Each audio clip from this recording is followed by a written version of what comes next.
Marwadi university మంచి భవిష్యత్తు కోసం తెలుగు విద్యార్థులు ఇష్టపడే యూనివర్సిటీ. కాల్ 9059052378 9059052379. ఇంకా కాలేదా? అయిపోయిందమ్మా. త్వరగా కానీ. అలాగేనండి. ఏంటమ్మా అక్కడే ముగ్గేసి కూర్చున్నావు?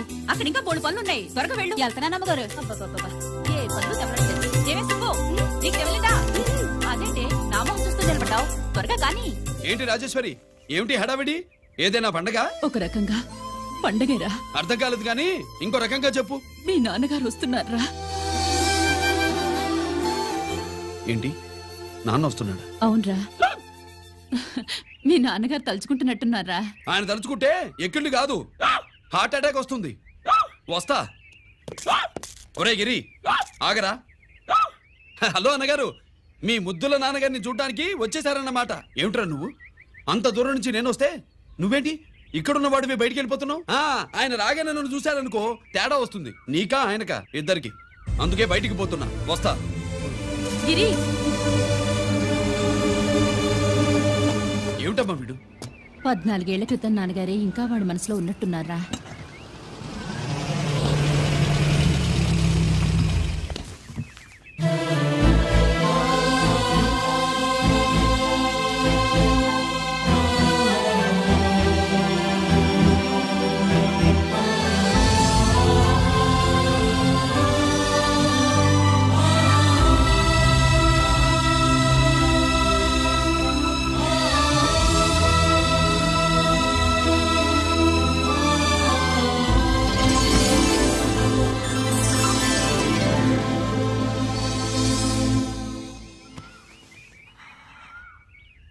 ఏంటి నాన్నగారు అది? నేను వచ్చేసరికి నిన్నెలా చూడాలనుకున్నాను, అలాగే చూశాను కదా, అందుకే. సుబ్బు, వెళ్ళి హారతి పళ్ళని తీసుకురా. అలాగే.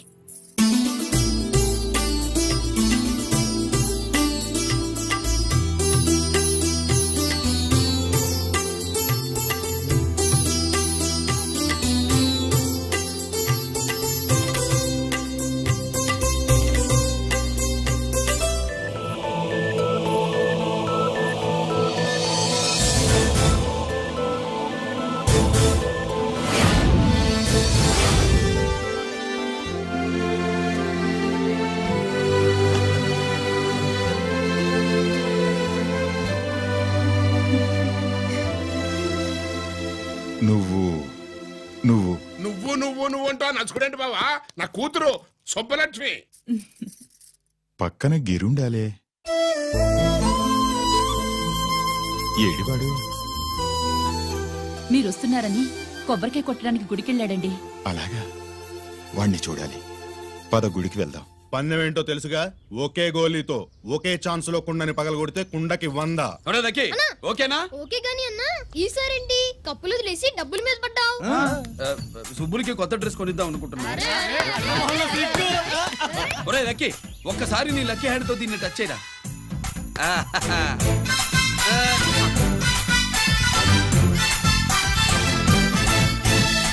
అదేంటి నోట్లో వేసుకున్నాడు? అదే గిరన్న స్పెషాలిటీ.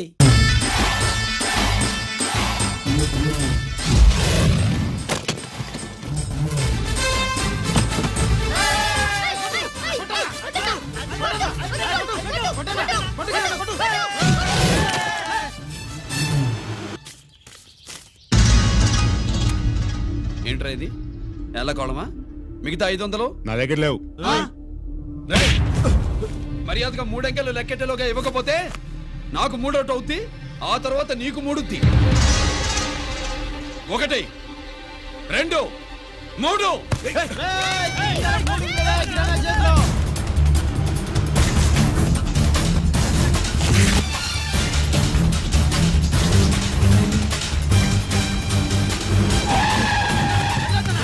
ఎక్కడికి పారిపోతున్నావు? దొరికావు. తీరా డబ్బు తీ బయటికి. 500 బయటికి తీరా, నరికేస్తా.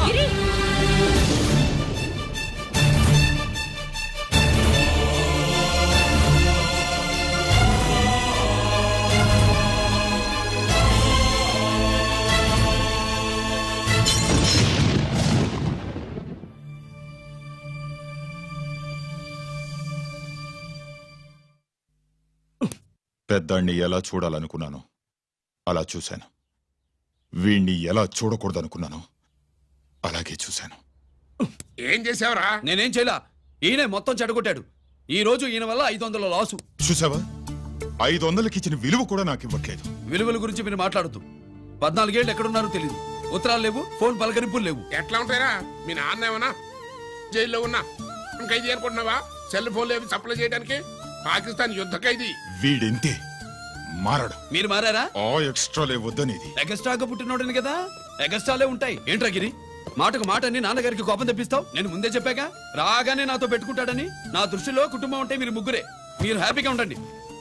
తప్పుగా పెద్ద చెప్పొచ్చాడు. దమ్ముంటే నాతో గెలు. పందరికి రెడీయా? రెడీయే. పందెం ఏంటో? ఈ సోడాని ఓపెనర్ తో పని లేకుండా చేత్తో ఓపెన్ చేసి ఎత్తిన సోడా దించకుండా గడగడా తాగేయాలి. తాగితే 200 ఇస్తా. అంతొద్దు, ఇంకో మాట చెప్పు. 500 ఇస్తా. అయితే ఓకే.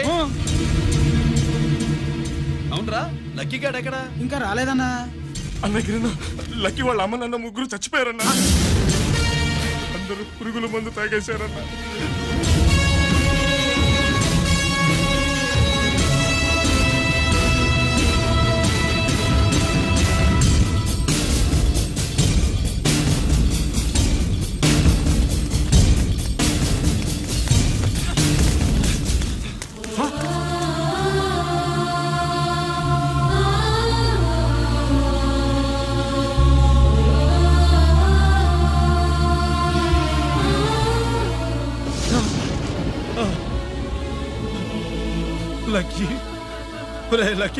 అందరిలాగే పాపారావు కొట్లో ఎరువులు తెచ్చి పొలంలో చల్లాడు.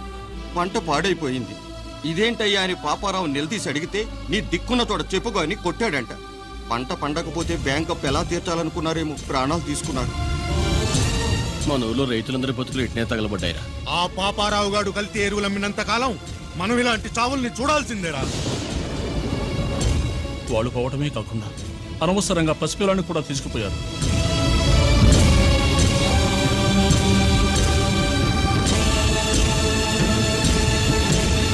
నీ పాపం ఫండెను నేడు, నీ భరతం ఫడతా చూడు. నీ ఫాలిటి ఎముణ్ణి నేను, నీ కరెక్ట్ మొగుణ్ణి నేను. బాగా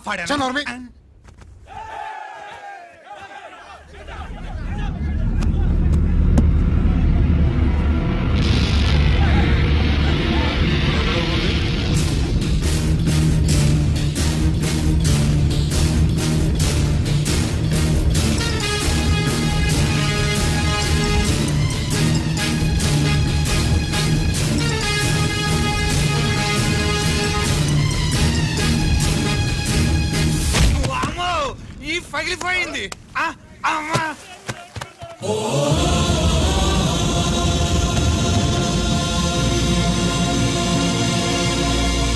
ఏంటిది? ఇదేమన్నా హాస్పిటల్ అనుకున్నావా?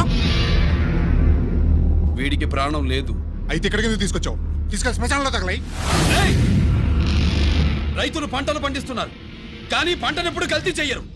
కల్తీ లేని పంటను తిని ఒళ్ళు పెంచుకున్న మీకు మాత్రం కల్తీ అలవాట్లు వస్తున్నాయి. బియ్యంలో కల్తీ, నెయ్యిలో కల్తీ, పాలల్లో కల్తీ, నీళ్లలో కల్తీ, పెట్రోల్లో కల్తీ, విత్తనాల్లో కల్తీ, ఓట్లలో కల్తీ, నోట్లలో కల్తీ, ఆఖరికి పంటను కాపాడే ఎరువును కూడా కల్తీ చేసి పేద రైతుల ప్రాణాలు తీస్తున్నారా? చచ్చిన వాడికి ₹1,00,000 గవర్నమెంట్ ఇస్తుంది కదా. ఆ రూల్ పెట్టా కూడా చాలా మంది ఆత్మహత్యలు చేసుకున్నారా? మా దగ్గర ఇంత లెక్చర్ ఇస్తావు. చచ్చిన వాడికి డబ్బు ఇవ్వద్దని గవర్నమెంట్ సిఫార్సు చేయాల్సింది మీలాంటి వాళ్ళను కాల్చి చంపమనరా? కరువు కాటకాలు రైతుల కడుపు మీద మాత్రమే కొడితే మీ కల్తీ ఎరువులు వాళ్ళ బతుకు మీద దెబ్బ కొడుతున్నాయిరా కుక్కల కొడకల్లా. రేయ్, ఆ లారీలో ఉన్న బస్తాలన్నీ దించండ్రా.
తల్లిదండ్రుల్ని దహనం చేయాల్సిన వీడి చేత వాళ్ళ చావులకి కారణమైన మీ పాపాల్ని తగలబెట్టిస్తాను.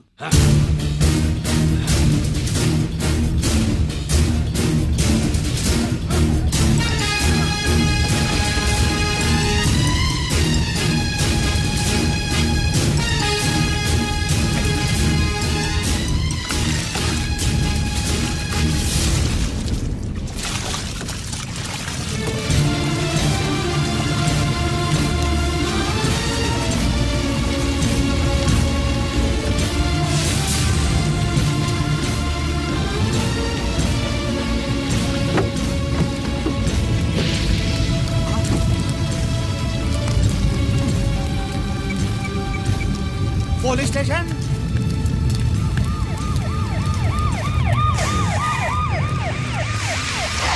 ఇన్స్పెక్టర్ గారు, ఇన్స్పెక్టర్ గారు, వీడే సార్ ఇదంతా చేసింది.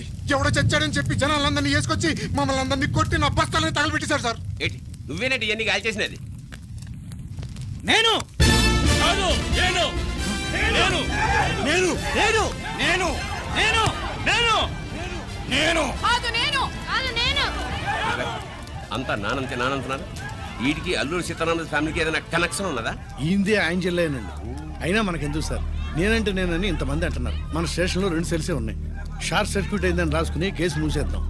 నేను ఐడియా అడిగినా? అడుగుతారని చెప్పండి. అంటే నాకు ఒరిజినల్ గా ఐడియాలు రావనే?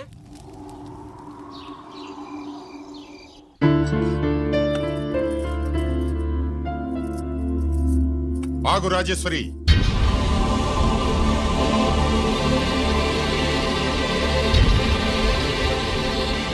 నా ప్రశ్నలకి సమాధానం చెబితేనే ఈ రోజు వాడు అన్నం తినాలి. ఎలా కనపడుతున్నాను మీకు? 10 ఏళ్ల పసిబిడ్డలాగానా? గిరి నువ్వు ఆగమ్మా. ఆయన బెత్తం పట్టుకుంటే చేయి చాపడానికి, గడియారం పెట్టి నిమిషాలు లెక్క పెడితే ముద్దలు మింగడానికి నేను ఇంకా పసిబిడ్డను కాదు. అదే అదే అలా అడ్డంగా మాట్లాడితేనే ఇంట్లో నుంచి వెళ్ళగొడతాను. మీరు లేకుండా 14 ఏళ్లు బతికాం, అది మర్చిపోకండి. ఏంట్రా నీ ఆవేశం? జనాన్ని పోగేసుకెళ్ళి అరుంధతి ఫెర్టిలైజర్స్ ని ఎందుకు తగలబెట్టావరా? పాపారావుని తగలబెట్టడం బాగోదు గనుక. చూసావా, చిన్నప్పుడు కత్తి దొరుకుంటే చంపేసేవాణ్ణన్నాడు. ఇప్పుడు తగలబెట్టడం బాగోదు గనక వదిలేశానంటున్నాడు. వీడిలో మనిషి కాదు, హంతకుడున్నాడు. తప్పు చేసిన వాడిని చంపిన రాముణ్ణి, కృష్ణుణ్ణి దేవుళ్ళుగా ఈ దేశంలో కొలుస్తున్నప్పుడు, తప్పు చేసిన వాడిని వర్గశత్రువుగా నరికేస్తున్న తీవ్రవాదులతో ప్రభుత్వం సంధి సంభాషణలు చేస్తున్నప్పుడు, ఒక రైతు కుటుంబం చావుకి కారణమైన పాపారావు మీద నేను తిరగబడితే తప్ప? నువ్వెవడివిరా తిరగబడ్డానికి? పోలీసువా?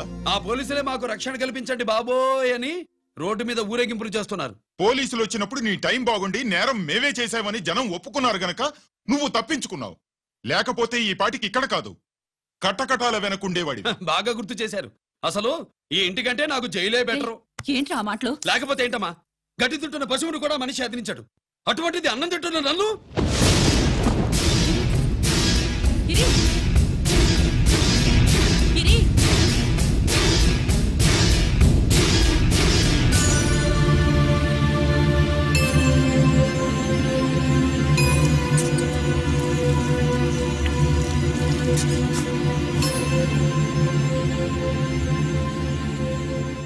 నన్ను ప్రేమించడం మానేయండి, ఊరుకుంటా. ద్వేషిస్తే సహించండి.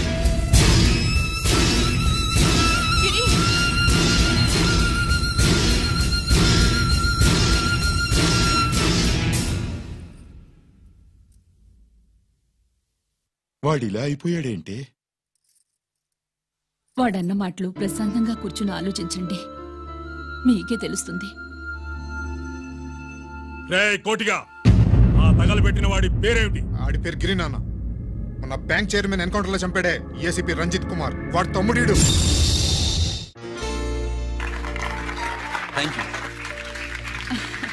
ఏమండి, మన రంజిత్ అండి.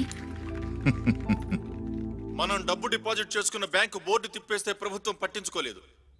మన బతుకులు వీధన పడితే మన గోడు వినిపించుకోలేదు. అలాంటి పరిస్థితుల్లో బ్యాంక్ చైర్మన్ అక్రమంగా దాచుకున్న లంచం డబ్బుని మనందరికీ సమానంగా పంచిచ్చిన ఆఫీసరు శ్రీ రంజిత్ కుమార్ గారు. ఆయనకు చేతులెత్తి నమస్కరిస్తున్నాను. రంజిత్ కుమార్ గారి లాగా అందరూ తమ బాధ్యతని గుర్తించి సక్రమంగా నిర్వహిస్తే మన దేశం ఎంతో పురోభివృద్ధిని సాధిస్తుంది. జీతాలు తీసుకోవటమే మన డ్యూటీ అనుకునే వాళ్ళు కోకొలలుగా ఉన్న ఈ రోజుల్లో మన డ్యూటీని సక్రమంగా నిర్వహించిన నిజమైన ఆఫీసరు మన రంజిత్ కుమార్ గారు. ఆయన చేసిన ఈ సహాయం అంధకారంలో ఉన్న ఎన్నో కుటుంబాల్లో వెలుగునింపారు. ఇప్పుడు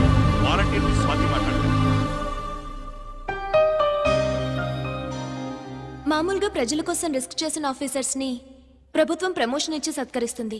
కానీ ఇప్పుడు వేరేలా సత్కరించడం జరిగింది. ప్రమోషన్తో కాదు, ట్రాన్స్ఫర్తో. బట్ ఈ నగర ప్రజలు మాత్రం ఏసీపీ గారిని ఈ మెడల్తో సత్కరిస్తున్నారు. ఇది గవర్నర్ గారి మెడల్ కన్నా, ప్రెసిడెంట్ మెడల్ కన్నా గొప్పదని నా ఉద్దేశం.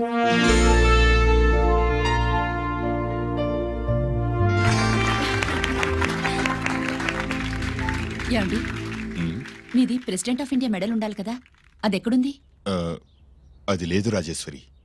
ఏమైందండి? పోయింది, పోగొట్టుకున్నాను. అదేమిటండి అంత విలువైన మెడలు? పోయిందని చెప్తున్నాను కదా, విసిగించకు.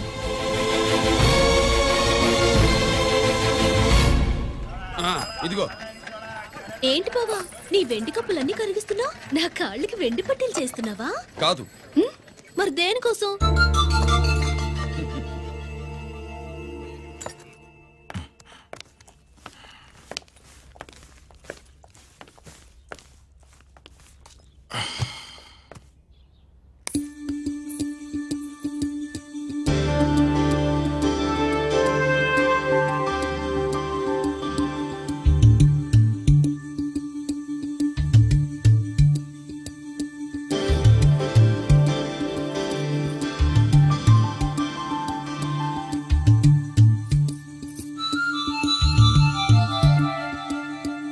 ఏమండి, మీ ప్రెసిడెంట్ మెడల్ పోలేదండి, అదిగో అక్కడే ఉంది చూడండి. అది నాది కాదు రాజేశ్వరి. నువ్వే చేయించానని చెప్పు, వెళ్ళు. నా కప్పులను కరిగించి నేనే చేయించానన్నా.